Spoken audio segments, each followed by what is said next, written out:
विद्यार्थी मित्रों केम छो? हूँ छूँ संदीप सोनी। सौप्रथम दरेक विद्यार्थीओने मारा जय श्री कृष्ण। आज आपणे जोईए के अर्थशास्त्र सब्जेक्ट अने अर्थशास्त्रमां एनी पेपर स्टाइल शुं छे पहेला ए जोई लईए आपणे। एमां ए थी ई सुधीना विभाग आवे छे पेपरमां। एमां विभाग ए मां एमसीक्यू आवे छे 10 मार्क्सना। विभाग 2 मां बी में एसक्यू आवे छे जे 10 मार्क्सना आवे छे, एक वाक्य में जवाब। विभाग सी में 2 मार्क्सना एवा 14 क्वेश्चन आवे छे, एटले के 28 मार्क्सनो आखो विभाग छे। विभाग डी में 3 मार्क्सना एवा 9 क्वेश्चन आवे छे, एटले के 27 मार्क्सनो आ विभाग छे। अने विभाग ई में 5 मार्क्सना 5 क्वेश्चन आवे छे, एटले के आ 25 मार्क्सनो आ विभाग छे। एम करीने टोटल तमारुं 100 मार्क्सनुं पेपर अहींया आवी रीते बने छे। मित्रों खास ध्यान आपजो के दरेक सब्जेक्ट करता जे इकोनॉमिक्स सब्जेक्ट है अर्थशास्त्र ए बहु लेंधी सब्जेक्ट है पेपर लखवानी दृष्टिए।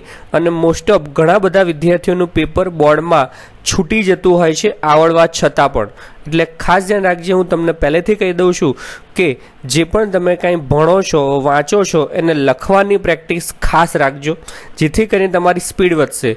કારણ કે જો તમે ખાલી ઇકોનોમિક્સમાં વાંચીને મોઢે કરશો તો એનો કોઈ મતલબ નહીં રહે। કારણ કે જેટલી લખવાની પ્રેક્ટિસ વધારે હશે તેટલી જ તમારી સ્પીડ વધશે। કારણ કે બહુ લેન્ધી પેપર આવે છે।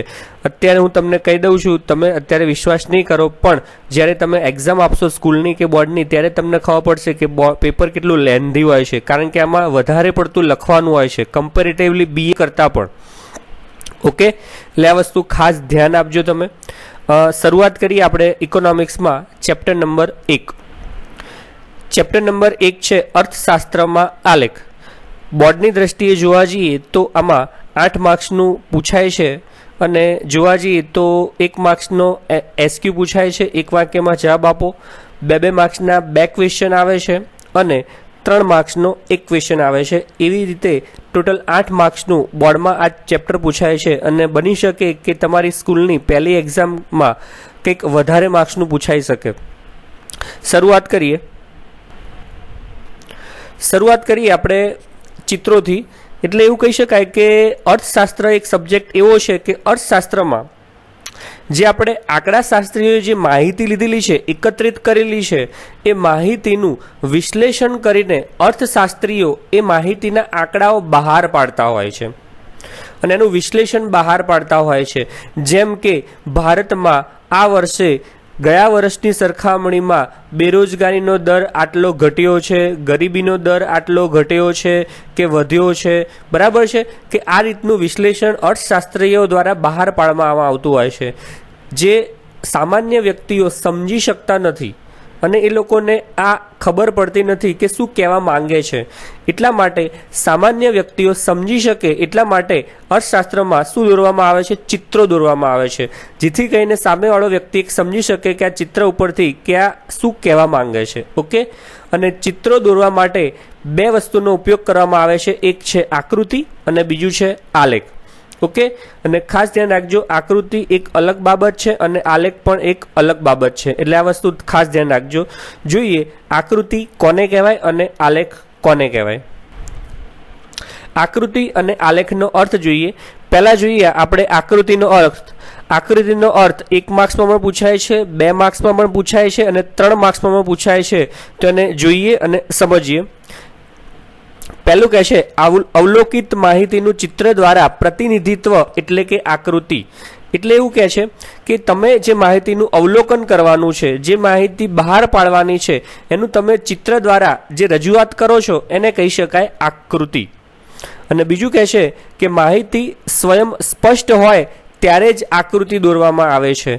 એટલે કે તમને જોડે કોઈ પણ માહિતીના કોઈ ચોક્કસ સ્પષ્ટ આંકડા હોય तो आकृति दौरवी, कोई अंदाजित माहिती नहीं कि चलो मानी लो कि अत्यारे कोरोना केस अमदावाद में कदाच बनी शके के 900 થી 1000 वच्चे हशे।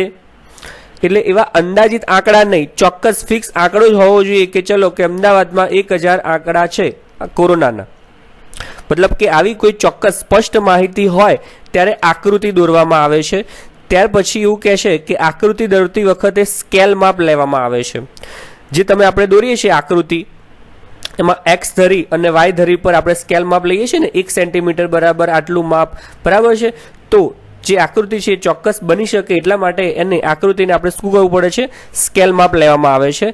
ત્યારબાદ આકૃતિ દોરવા આંકડાશાસ્ત્રનું ઊંડું જ્ઞાન હોવું જરૂરી નથી. એટલે કે જે આંકડાશાસ્ત્રનું ઊંડું જ્ઞાન હોવાની આમાં કોઈ જરૂર નથી. તમને જસ્ટ આકૃતિ દોરતા આવડતું હોય તો માહિતી ઉપરથી તમે આકૃતિ દોરી શકો છો. ત્યારબાદ એવું કહે છે કે આંકડાશાસ્ત્ર મુજબ માહિતીની આવૃત્તિ અસતત હોય ત્યારે આકૃતિ દોરવામાં આવે છે. આમ તો જોવા જઈએ તો એવું કહેવા માંગે છે કે માહિતી સ્વયં સ્પષ્ટ હોય એટલે કે અસતત હોય. આ બંને મુદ્દા એક સરખા જેવા છે. અસતત એટલે જ એવું કહી શકાય કે માહિતી સ્વયં સ્પષ્ટ હોય, ચોક્કસ હોય. કે કોઈ પણ કિંમત, વસ્તુની કિંમત હોય કે માની લો કે આ 5 રૂપિયાની વસ્તુ છે તો એની માંગ કેટલી? તો એની માંગ ભાઈ 10 એકમો છે, તો એક ચોક્કસ માહિતી કહેવાય. પણ હું કહું કે 5 રૂપિયાની વસ્તુ છે એની માંગ કેટલી? તો કે ભાઈ એની માંગ કદાચ બની શકે કે 20 થી 25 એકમોની હોઈ શકે, તો એ અંદાજિત કહેવાય. તો અંદાજિત આમાં ન લાગે, આમાં ચોક્કસ હોય કે ચલો 10 એકમોની માંગ છે, તો એને અસતત માહિતી કહી શકાય. ત્યારબાદ માહિતીને સ્પષ્ટ કરવા આંકડાશાસ્ત્રના સાધનોનો ઉપયોગ કરવો પડતો નથી. સિમ્પલ વસ્તુ છે, આંકડાશાસ્ત્રનું ઊંડું જ્ઞાનની જરૂર નથી તો આંકડાશાસ્ત્રના સાધનોનો ઉપયોગ કરવાનો નથી. હવે ક્વેશ્ચન એ થાય કે સાહેબ આંકડાશાસ્ત્રના સાધનો એટલે કયા કયા સાધનો? તો આંકડાશાસ્ત્રમાં જે આપણે શોધીએ છીએ મધ્યક, મધ્યસ્થ, બહુલક એ એના સાધનો તરીકે ઉપયોગ કરી શકાય છે. ઓકે, એટલે કે એમાં એનો ઉપયોગ થતો નથી. ત્યારબાદ એવું કહે છે કે આકૃતિનો ઉપયોગ કઈ કઈ જગ્યાએ થાય છે. આ 1 માર્ક્સમાં ક્વેશ્ચન પૂછાય કે આકૃતિનો ઉપયોગ વિજ્ઞાપન કંપનીઓ આકર્ષણ ઊભું કરવા એટલે કે જાહેરાતવાળી કંપનીઓ જે એડવર્ટાઇઝ કરે છે ને એના માટે, રાજ્ય માહિતી આપવા માટે એટલે કે કોઈ પણ રાજ્ય એના પોતાના રાજ્યની ઇન્ફોર્મેશન આપવા માટે આકૃતિનો ઉપયોગ કરતા હોય છે. ત્યારબાદ સામાજિક સંસ્થાઓ જાગૃતતા ફેલાવવા માટે, કોઈ પણ સામાજિક સોશિયલ સંસ્થા હોય તો એ લોકો જાગૃતિ ફેલાવવા માટે એ લોકો આકૃતિઓનો ઉપયોગ કરતા હોય છે. તો આ છે આકૃતિનો અર્થ. એટલે ખાસ ધ્યાન રાખજો કયા કયા પોઈન્ટ છે આ મોઢે કરી નાખવાના છે અને મોઢે કરીને તમારે લખી કાઢવાના છે. ઓકે, ત્યારબાદ આપણે જોઈએ આલેખ. કે આલેખનો અર્થ એટલે શું? આલેખમાં એવું કહે છે કે અવલોકિત માહિતીનું ચિત્ર દ્વારા પ્રતિનિધિત્વ એટલે આલેખ સેમ વસ્તુ છે. જે આકૃતિની વ્યાખ્યા છે એ જ વ્યાખ્યા આલેખની છે. 1 માર્ક્સમાં તમે સેમ વ્યાખ્યા બંને લખી શકો છો, બંનેની એક જ છે વ્યાખ્યા. ત્યારબાદ એવું કહે છે કે માહિતી સ્વયં સ્પષ્ટ ન હોય ત્યારે પણ આલેખ દોરવામાં આવે છે. પેલામાં આપણે શું હતું? માહિતી સ્વયં સ્પષ્ટ હોય ત્યારે. મુદ્દા બંનેના સેમ છે, ખાલી તફાવત જેવું જ છે. આ ખાસ ધ્યાન આપજો. ત્યારબાદ એવું કહે છે ચોક્કસ સ્કેલ માપ વગર આલેખ દોરવો શક્ય નથી.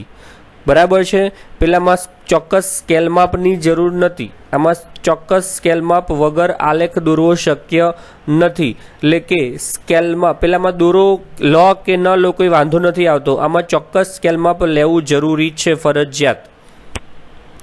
ત્યારબાદ એવું કહે છે કે આલેખ દોરવા આંકડાશાસ્ત્રનું ઊંડું જ્ઞાન હોવું જરૂરી છે, આકૃતિમાં જરૂરી નથી. ત્યારબાદ આંકડાશાસ્ત્ર મુજબ માહિતીની આવૃત્તિ સતત હોય ત્યારે આલેખ દોરવામાં આવે છે. એટલે કે અંદાજિત આંકડા હોય ત્યારે આપણે એને દોરવામાં આવે છે. પેલામાં અસતત હોય ત્યારે દોરવામાં આવે છે. ત્યારબાદ એવું કહે છે કે માહિતીને સ્પષ્ટ કરવા આંકડાશાસ્ત્રના સાધનોનો ઉપયોગ કરવો પડે છે. પેલામાં ઉપયોગ કરવાનો ન હતો. સામાન્ય રીતે આલેખ ગ્રાફ પેપર પર દોરવામાં આવે છે. તમે સિમ્પલ નોટબુકમાં ન દોરી શકો. તમે આકૃતિ ક્યારેક ચલો માની લો કે નોટબુકમાં તમારી દોરી શકો છો, ચાલે, પણ આલેખ ફરજિયાત તમારે આલેખ ગ્રાફ પેપર પર દોરવો પડે, કારણ કે એમાં સ્પેશિયલ તમારે ચોક્કસ સ્કેલ માપની જરૂર હોય છે. કારણ કે સ્કેલ માપ ચોક્કસ ન હોય તો આકૃતિ પ્રોપર દોરી શકાય નહીં, બની શકે નહીં, એટલે કે સામેવાળો એને સમજી શકે નહીં. ત્યારબાદ એવું કહે છે કે આલેખનો ઉપયોગ કઈ કઈ જગ્યાએ થાય? તો આલેખનો ઉપયોગ સંશોધનકારો જે સર્વે કરતા હોય છે એ લોકો ઉપયોગ કરે અને ઉચ્ચ શિક્ષણમાં વધુ ઉપયોગ કરવામાં આવે છે. એટલે કે ઉચ્ચ એજ્યુકેશનમાં તમે એનો ઉપયોગ કરી શકો છો. એટલે આ 2 ક્વેશ્ચન મિત્રો ખાસ ધ્યાન રાખજો. 3 માર્ક્સમાં પૂછાઈ શકે છે, 2 માર્ક્સમાં પણ પૂછાઈ શકે છે અને 1 માર્ક્સમાં આમાંથી કોઈ પણ એક નાના ક્વેશ્ચન બની શકે છે. ઓકે, અને એક તફાવતની દ્રષ્ટિએ પણ પૂછાય કે આકૃતિ અને આલેખનો તફાવત દર્શાવો. ભલે ચોપડીમાં તમને અલગથી તફાવત આપેલો નથી ક્વેશ્ચન તરીકે, પણ આમાંથી તમે આ તફાવત બનાવી શકો છો, સામસામે લખી શકો છો. ઓકે વિદ્યાર્થી મિત્રો, હવે આગળ જોઈએ.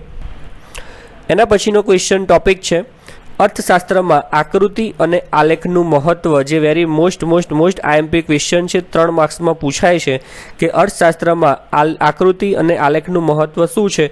ક્યારેક આ 3 માર્ક્સનો ક્વેશ્ચન 2 માર્ક્સમાં પૂછાય એટલે લેન્ધી ક્વેશ્ચન બની જાય.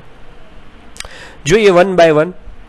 પહેલું કહે છે કે અઘરા અને અટપટા અભ્યાસ આકૃતિ દ્વારા સરળ અને આલેખ દ્વારા સ્પષ્ટ બને છે. એટલે એવું કહી શકાય કે અર્થશાસ્ત્રમાં આપણે જે વિશ્લેષણના આંકડા જે બહાર પાડીએ છીએ એમાં જે અઘરા અને અટપટા અભ્યાસ હોય છે કે સર્વે હોય છે, જે આપણે આકૃતિ દ્વારા સરળ અને આલેખ દ્વારા સ્પષ્ટ સમજી શકીએ છીએ. એનો ફાયદો આ છે. આકૃતિ અને આલેખનો મહત્વ એટલે શું, એનો ફાયદો શું, એટલે કે જે પણ અઘરા અને અટપટા અભ્યાસ હોય, વિશ્લેષણ હોય, તો આકૃતિમાં આપણને સમજાવેલું હોય કે આલેખમાં આપણને સમજાવેલું હોય તો આપણે એને સ્પષ્ટ સમજી શકીએ છીએ. ત્યારબાદ બીજું કહે છે કે જુદા જુદા વર્ષના વલણો એક જ આકૃતિમાં દર્શાવી શકો છો. તમને જુદા જુદા વર્ષના, માની લો કે છેલ્લા 5 વર્ષના તમને આંકડા દર્શાવવા છે એક જ આકૃતિમાં, તો એને સ્તંભ આકૃતિ કે રેખા આકૃતિ દ્વારા તમે એને દર્શાવી શકો છો અલગ અલગ. કે ચલો કે આ વર્ષે મારી કંપનીનું વેચાણ ટર્નઓવર આટલા લાખ રૂપિયા થયું, આટલા કરોડ રૂપિયા થયું છે, બીજા વર્ષે આટલા કરોડ રૂપિયા થયું, તો તમે અલગ અલગ વર્ષના વલણો એક જ આકૃતિમાં દર્શાવી શકો છો. એટલે એ તમે સામેવાળો વ્યક્તિ સહેલાઈથી સમજી શકે છે. ત્યારબાદ અત્યારે આપણે જોવા જઈએ તો અલગ અલગ રાજ્યોના અલગ અલગ વર્ષોના, મતલબ કે અલગ અલગ વર્ષોના ગરીબીના આંકડા, બેરોજગારીના આંકડા તમે આગળ હવે ભણવામાં આવશે એટલે તમને ખ્યાલ આવશે કે તમે એક જ આકૃતિમાં એ દર્શાવી શકો છો. ત્યારબાદ ત્રીજું કહે છે કે વિવિધ ક્ષેત્રોમાં થતા ફેરફારો તમે સહેલાઈથી સમજી શકો છો. ઓકે, એટલે એવું કહે છે કે અલગ અલગ ક્ષેત્ર છે, જેમ કે સર્વિસ સેક્ટર હોય, સેવા ક્ષેત્ર હોય, ઉત્પાદન ક્ષેત્ર હોય, બરાબર છે. તો આ બધા અલગ અલગ ક્ષેત્રો છે, તો એમાં જે ફેરફારો થાય છે તો એમાં આકૃતિ દ્વારા, માની લો કે એક જ આકૃતિમાં અલગ અલગ, ચલો સર્વિસ સેક્ટરનું એક સ્તંભ છે, ઉત્પાદન ક્ષેત્રનો એક સ્તંભ છે, તો એ ઉત્પાદન ક્ષેત્ર કે સર્વિસ ક્ષેત્ર જે છે અલગ અલગ, તો એમાં કયા કયા ફેરફારો થાય છે ને એ તમે સહેલાઈથી આકૃતિ દ્વારા સમજી શકો છો. ત્યારબાદ ચોથું કહે છે કે અલગ અલગ વર્ગો, પ્રદેશો, ક્ષેત્રો અને સમયગાળાની તમે સરખામણી કરી શકો છો.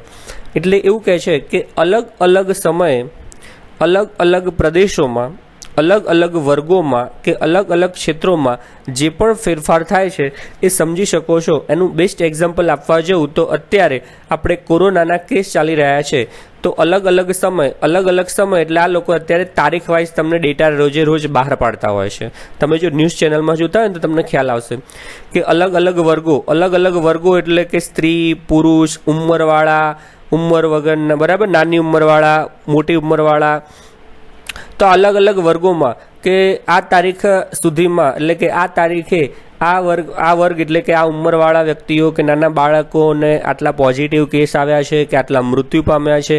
પ્રદેશ એટલે કે અલગ અલગ રાજ્યમાં, અલગ અલગ ક્ષેત્રોમાં, અલગ અલગ જિલ્લાઓમાં કેટલા કેસ આવેલા છે પોઝિટિવ અલગ અલગ સમયગાળા દરમિયાન, તો એની સરખામણી તમે આકૃતિ દ્વારા કરી શકો છો. અને બીજું, તમે જો વોટ્સએપમાં પણ ન્યૂઝ ફરતા હોય છે અને ટીવીમાં પણ જોતા હોય છે કે એક ભારતનો નકશો બનાવે અને અલગ અલગ રાજ્યમાં લાલ કે પીળા કલરના અલગ અલગ ઝોન બતાવે એ લોકો, ટપકા કરીને કે એ રીતનું કરીને, બરાબર છે. તો એ પ્રમાણે અલગ અલગ ક્ષેત્રમાં એ લોકો દર્શાવે કે આ ક્ષેત્રમાં આટલા કેસ છે, આ રાજ્યમાં કે આ જિલ્લામાં આટલા કેસ છે. ઓકે, તો એ આકૃતિ દ્વારા તમે સમજી શકો છો. એ પણ એક આકૃતિ જ છે. ત્યારબાદ એવું કહે છે કે લખનાર અને વાંચનારનો સમય અને શક્તિ બચે છે. એટલે કે અર્થશાસ્ત્રમાં જે પણ તમને જે ડેટા બહાર, માહિતી બહાર પાડવામાં આવે છે, જે તમારે કોકને સમજાવવી છે અને તમારે જાતે સમજવી છે, તો એ લખનાર અને વાંચનારનો બંને સમય અને શક્તિ બચી જાય છે. કારણ કે સરળતાથી સમજી શકાય છે, એટલે બહુ સમય બગડતો નથી અને બહુ એનર્જી બગડતી નથી. ટૂંકમાં અમે સમજી શકો છો. ત્યારબાદ એવું કહે છે કે અઘરા સિદ્ધાંતો સમજવા અને પરિવર્તનના વલણો જોવા મળે છે. એટલે એવું કહે છે કે તમને જે પણ માહિતી બહાર પાડવામાં આવે છે, વિશ્લેષણ બહાર પાડવામાં આવે છે, એમાં જે અઘરા સિદ્ધાંતો હોય એટલે કે જે પ્રિન્સિપલ્સ હોય છે, નિયમો હોય છે, તો એમાં જે વલણો ફેરફાર થાય છે ને એ તમે સમજી શકો છો. કઈ રીતે?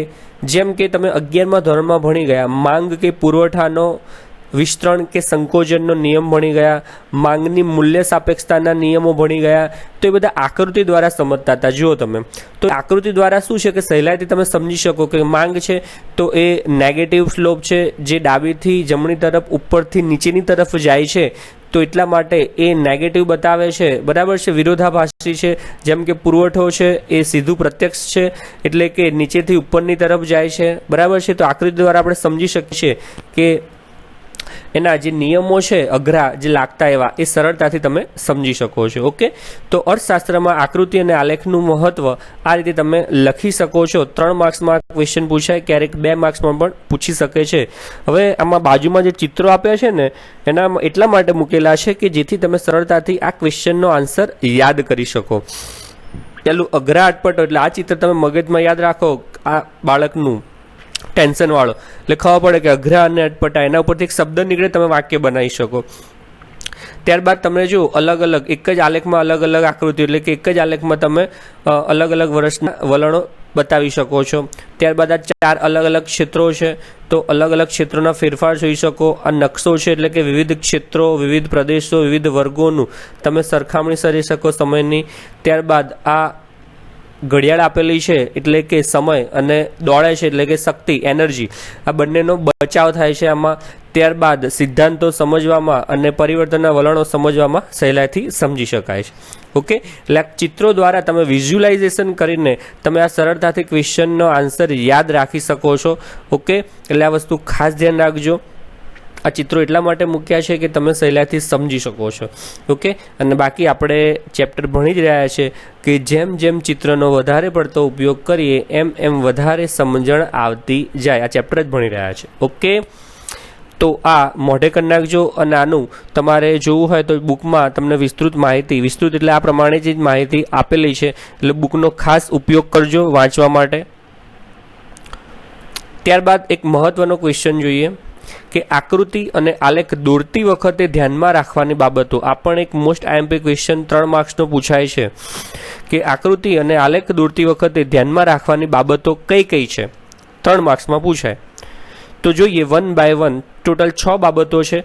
પહેલી બાબત જોઈએ કે પ્રકારની અને પસંદગીની રજૂઆત, એટલે કે જ્યારે તમારે આલેખ દોરવાનો છે કે આકૃતિ દોરવાની છે તો પહેલાં આલેખ કે આકૃતિનો પ્રકાર, કયા પ્રકારનો આલેખ દોરવાનો છે એની પસંદગી કરવી પડશે તમારે.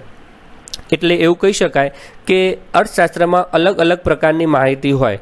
કેટલીક માહિતી એવી હોય છે કે જેના માટે સ્પેશિયલ તમારે સ્તંભાકૃતિ જ બનાવવી પડે, કેટલીક માહિતી એવી હોય છે કે જેના માટે તમારે વૃત્તાંશ આકૃતિ જ બનાવવી પડે છે. તો આવી અલગ અલગ માહિતી માટે અલગ અલગ આકૃતિ જ બનાવવી પડે. તો તમારી જોડે અત્યારે કઈ માહિતીની રજૂઆત કરવા માંગો છો કે જેમાં માટે તમારે કઈ આલેખ કે આકૃતિ દોરવાની છે એની પહેલાં તમારે પસંદગી કરવી પડે, અને એની રજૂઆત પણ એ રીતે કરવી સહેલાઈથી કે સામેવાળો વ્યક્તિ સરળતાથી સમજી શકે. ઓકે, એટલે પહેલો મુદ્દો કે તમારે જે પણ આકૃતિ કે આલેખ છે એની પસંદગી અને રજૂઆત પહેલાં કરી લેવી પડે. બીજું કહે છે સ્પષ્ટતા. સ્પષ્ટતા એટલે કે તમે જે આકૃતિ કે આલેખ દોરી રહ્યા છો એ સ્વચ્છ અને સ્પષ્ટ હોવો જોઈએ કે જેથી કરીને સામેવાળો વ્યક્તિ એ સહેલાઈથી સમજી શકે. એટલે એવું કહે છે કે એમાં જે તમે અલગ અલગ વર્ગો, અલગ અલગ વર્ષો, અલગ અલગ પ્રદેશો જે તમે એક આકૃતિમાં બતાવી રહ્યા છો ને, તો એમને અલગ અલગ પ્રદેશોને અલગ અલગ રંગ, કલરથી તમે બતાવો તો એ વધારે પડતું સ્પષ્ટ થાય અને સામેવાળો વ્યક્તિ સમજી શકે. અને એના આંકડા પણ રજૂઆત કરો એની અંદર કે ગરીબી છે, અથવા તો રાજ્ય લો છો તો રાજ્ય વર્ષ લો છો તો 1991, 2000, તો 2010, તો 2010માં તો 2010નો અલગ કલર રાખો, 2011નો અલગ કલર રાખો, એની અંદર 2011ની ગરીબી તો એની અંદર લખી કાઢો 2011ની ગરીબી આટલી, એટલે શું સામેવાળા વ્યક્તિ સ્પષ્ટ રીતે સમજી શકે. ત્યારબાદ ત્રીજું કહે છે ચોક્કસ સ્કેલ માપ.